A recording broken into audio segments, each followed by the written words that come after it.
Hi friends, in this video we are going to study about total quality management, TQM, and about the house of quality.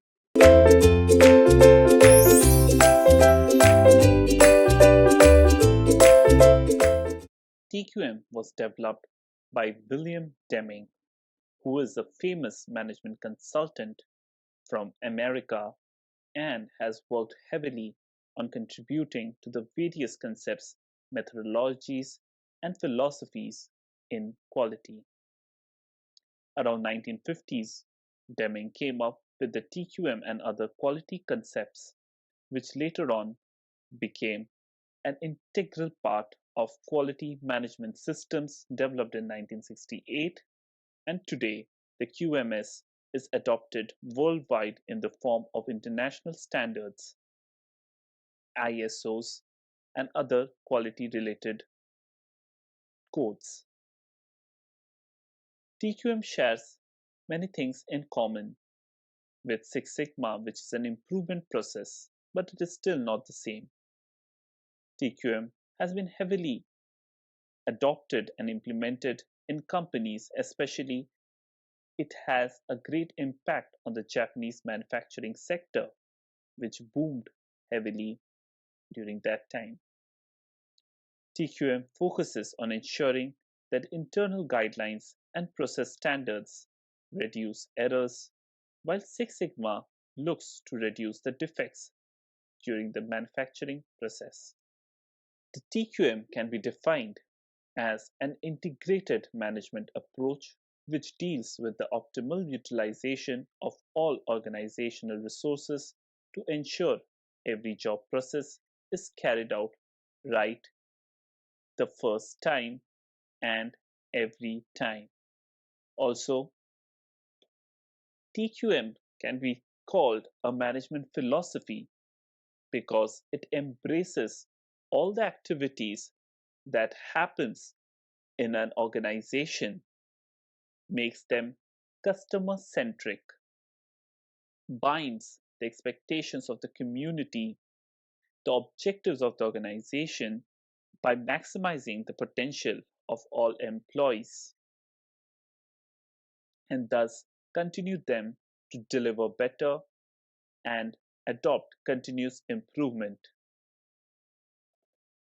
There are 8 main elements of total quality management which one should remember. The first being focus on customers. That is, the company should be focused on customers. There should be full employee involvement. It should be process centered. There should be an integrated management system. The management should have a strategic and systematic approach in developing processes. The decision making should be based on facts. There should be proper channel of communication and only facts shall be communicated.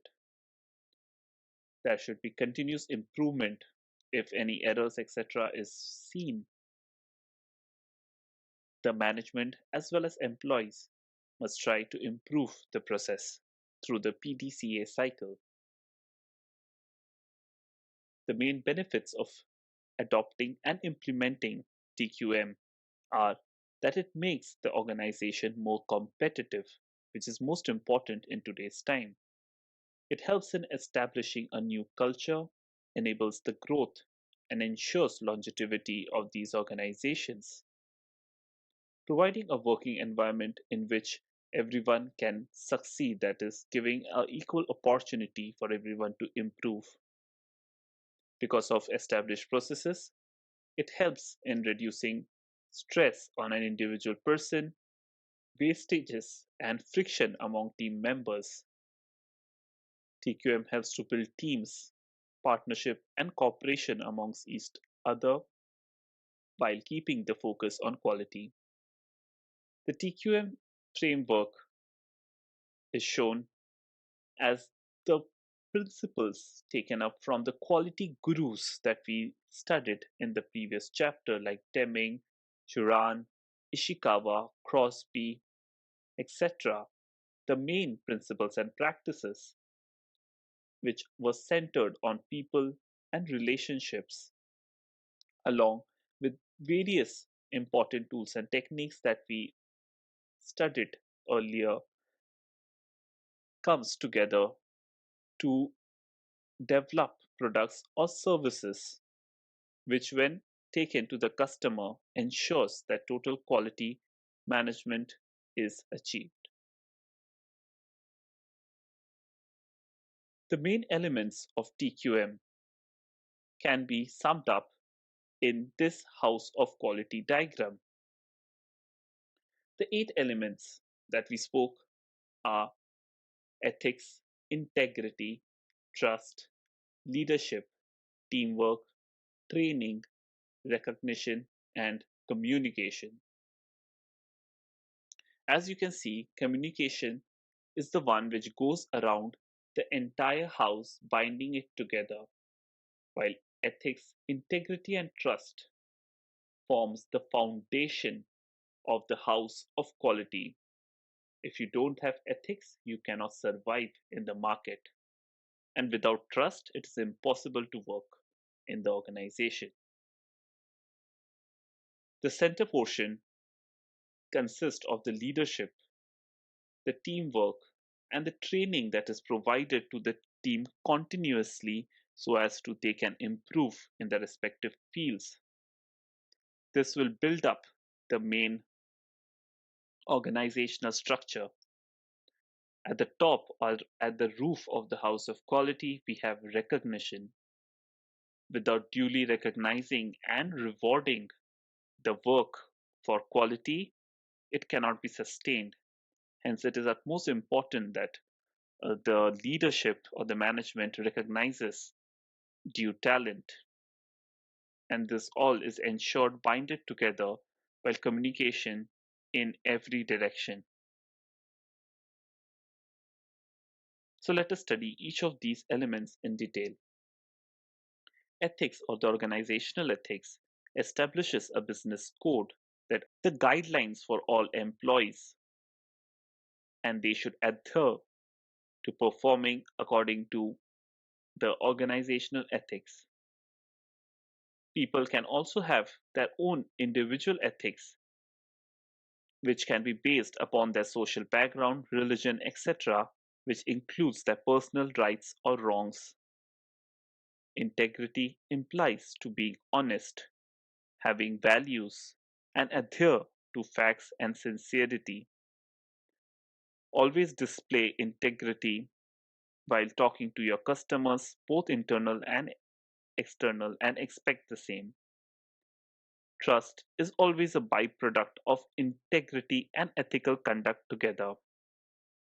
Trust is always essential to ensure customer satisfaction, which builds a cooperative environment, which is very essential for TQM.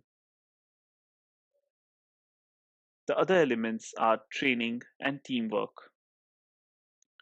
Training is extremely important for employees to improve continuously, be more efficient and productive.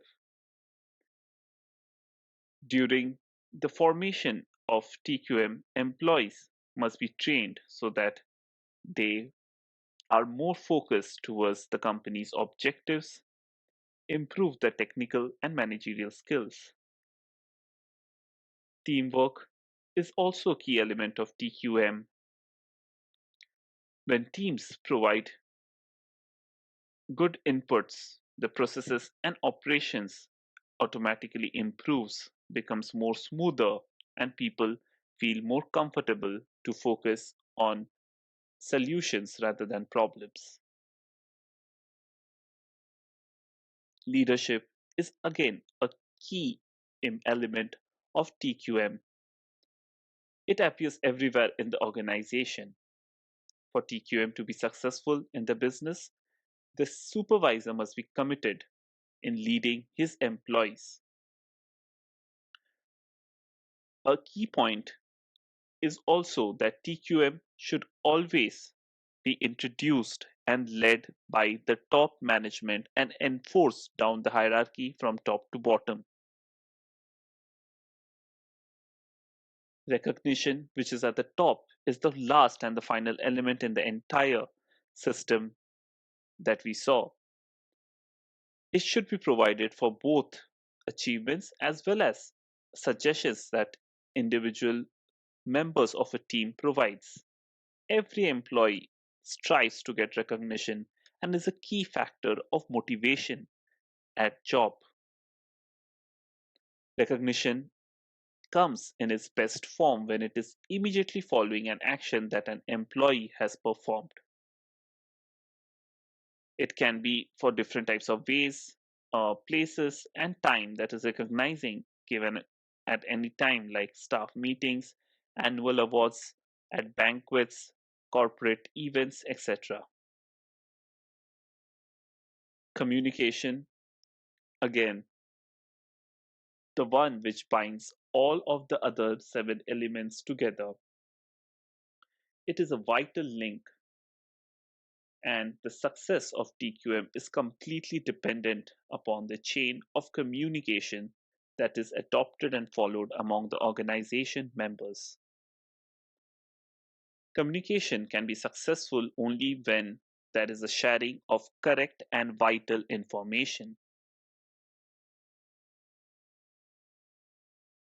The types of communication as seen in the house of quality are the downward communication coming from the top management to the employees down the line, upward communication, that is feedback, etc., inputs received from the employees to the leadership, and sideways communication is the one that happens within the departments among the employees. So down is the communication is the dominant form of communication for TQM in an organization. Presentations, discussions, etc. basically do it at times of meetings and other events. Upward communication is also prevalent as employees provide insight and constructive criticism. Supervisors must pay keen attention to this and try to correct the situation and come up with ideas or plan for continuous improvement. This also helps to empower communication and support the employees. Sideways communication. This type of communication is important because it breaks down barriers between the departments.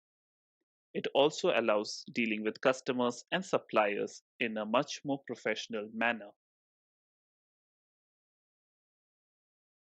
When trying to operationalize TQM or implement TQM in your organization, one must always remember that it is an organizational approach from the top management. Therefore, the complete organizational management system, HRM systems, must be aligned. So, a formula is given, that is HRD plus OD is equal to TQM, that is the human resource development plus organizational development coming together to balance all materialistic, ritualistic, and spiritualistic approach to achieve TQM. TQM also means the system, method, and purpose should be aligned. So all persons of all divisions at every level must be made aware of the objectives of TQM.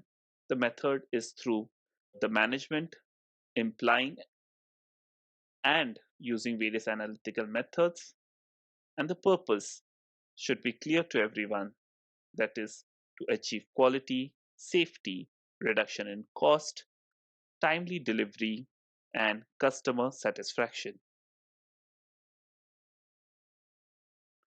Last, we look at the best practices for successful implementation of total quality management in an organization.